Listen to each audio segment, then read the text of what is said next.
Hurricane Katrina broke the levees of New Orleans and flooded 85% of the city. 100,000 people were left homeless. Disproportionately, these were the poor and black residents of New Orleans. The same population faced more hurdles to returning than their wealthier and whiter counterparts, thanks to the effects of poverty. But also choices made by policymakers and politicians, some would say made deliberately, that reduced the black population of the city. Prior to the storm, celebrations and ceremonies were race segregated, and those who adhered to Haitian and New Orleans-style voodoo kept their distance. Before the flooding of Hurricane Katrina, voodoo, a faith with its origins in emerging West Africa belief systems and Catholicism, was a community strong of 2,500 to 3,000 people. After Katrina, that number was reduced to 300 to 500 people. When Hurricane Katrina struck New Orleans, entire neighborhoods vanished under 20 feet of water. The devastation ranks as one of America's worst natural disasters, but also one of the worst man-made disasters. That's because since its early days, New Orleans has been sinking.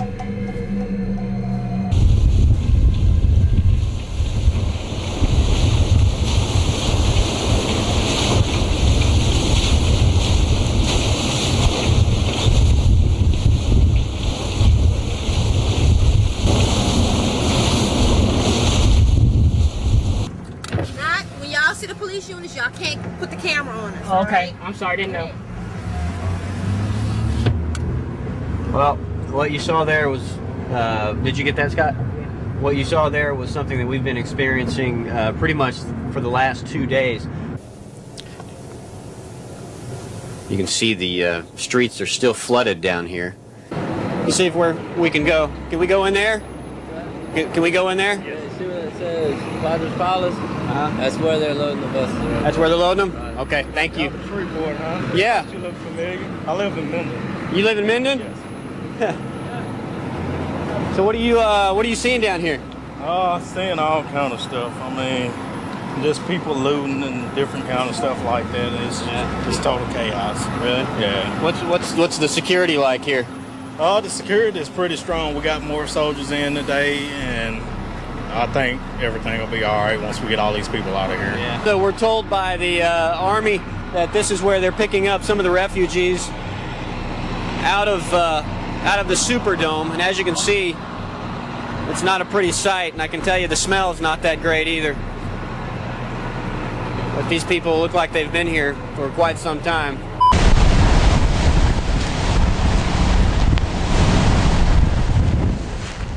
At daybreak, Katrina was roaring, and visibility was next to nothing. The 9 New Orleans firefighters riding her out inside the Lake Marina Tower couldn't see much, but heard plenty.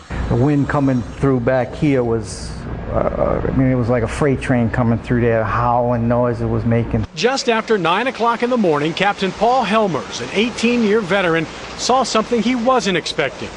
Water rising in the back parking lot. I would say about 10 minutes after we saw it rising, I was pretty certain that the levee had to be breached. It was rising at such a rate. Helmers grabbed his video camera and went up to this top floor stairwell. With the building swaying, he searched and searched but couldn't see the breach until visibility cleared enough for him to zoom in a half a mile away to the water pouring in. When I saw that, I'm sure my coworkers had the same reaction. My heart just dropped. Even though I knew the levees were breached before that, seeing it, and just knowing that the fate of the city was sealed. It's surreal. You took it in, and you wondered how high the water was going to be in the city. And you can see that the 6-foot wall is gone. My first instinct when we saw the levee break was, this is bigger than 9/11. I thought that the fatalities would be in the, thousands, if not tens of thousands. Katrina managed to flood an already ghostly and supernatural city with new spirits. With more than 1,200 souls under its belt, dozens of new haunters and creepy places started to pop out after the floodwaters receded. The Superdome already had a supernatural tendency and legend to it. The place was built on top of abandoned Girard Street Cemetery. so it had its fair share of spirits and ghost stories. But when Katrina came to town, the huge stadium became a makeshift morgue, hospital, and refugee center. People were dragging in their dead loved ones, all the while in desperate need of shelter. The city had devolved into the purge. Crime was at an all-time high. 102. I need someone out here, ma'am. I'm gonna die in this attic. This one from 2544 DeBriel Street. The water is steady rising in the attic, ma'am. And I'm drowning in the attic. And I'm 37 years old. What could you hear in people's voices? Fear. Terror. Operator Tina Berry Doyle spent 12 hours on the phone that night. Could you imagine getting a call where someone is saying that they're trapped, there's no way out, and just stay on the phone with me because I know this is it.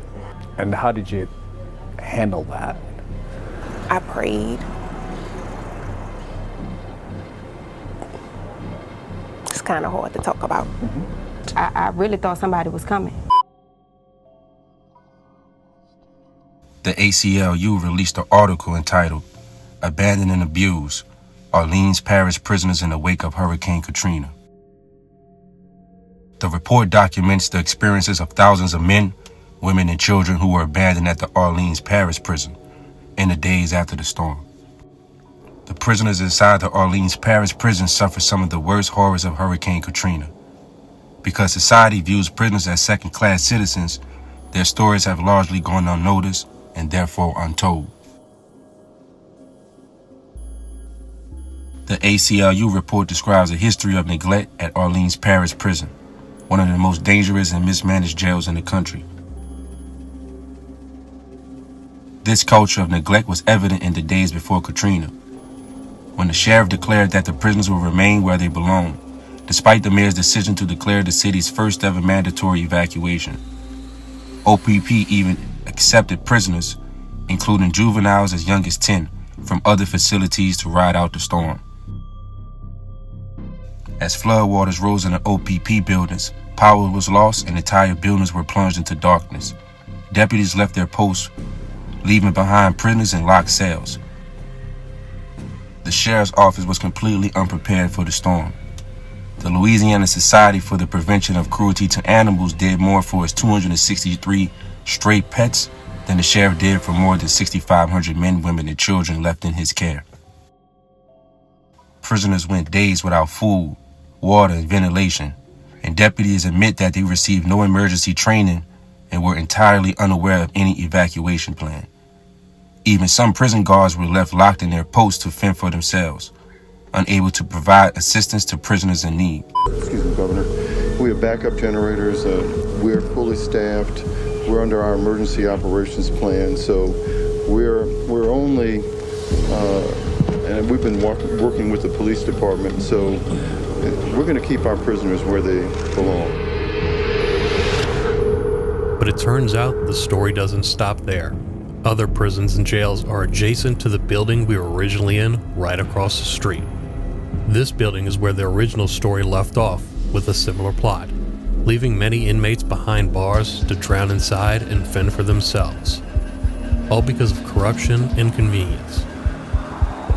The media did cover this story, but only slightly, and it didn't get the justice it fully deserved.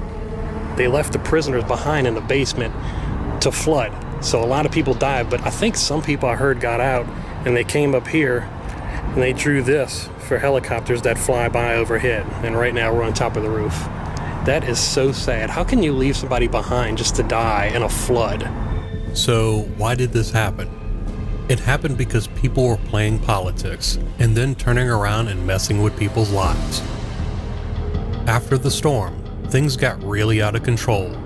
Not only with the prison, but the city in general was in a state of disrepair. People were rioting, looting, and acting like animals, not because they wanted to, but because they had to. The prisoners on bottom floors had already drowned, but on upper floors they tried to attract attention by writing on top of the roof, "Please help, 4 days, no food." But it failed. Guards got them out when they were good and ready. And at this time, the prison still had hundreds of inmates inside, left for dead. The remainder of prisoners were ferried by boats to an interstate overpass, where they were told to wait in the blazing hot sun. All of that while guards pepper sprayed them for no reason. Eventually, buses came along to bring them to another prison, but the living conditions over there weren't much better, and most, if not all, prisoners never got justice. None of this met the city's agenda and wanted to protect city officials instead. Some may ask, how do I know this? I know this because I lived through it.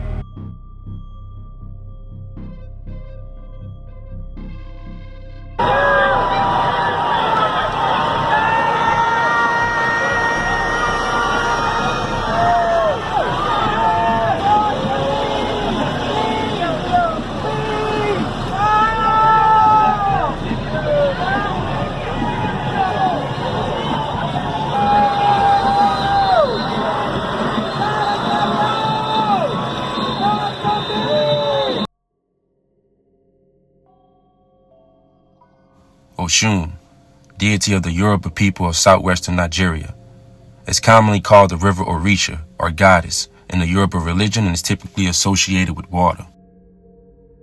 She is considered one of the most powerful of all Orishas, and like other gods, she possessed human attributes, such as vanity, jealousy, and spite. In Nigeria, the city which is considered sacred to her is fearlessly protected by the water goddess.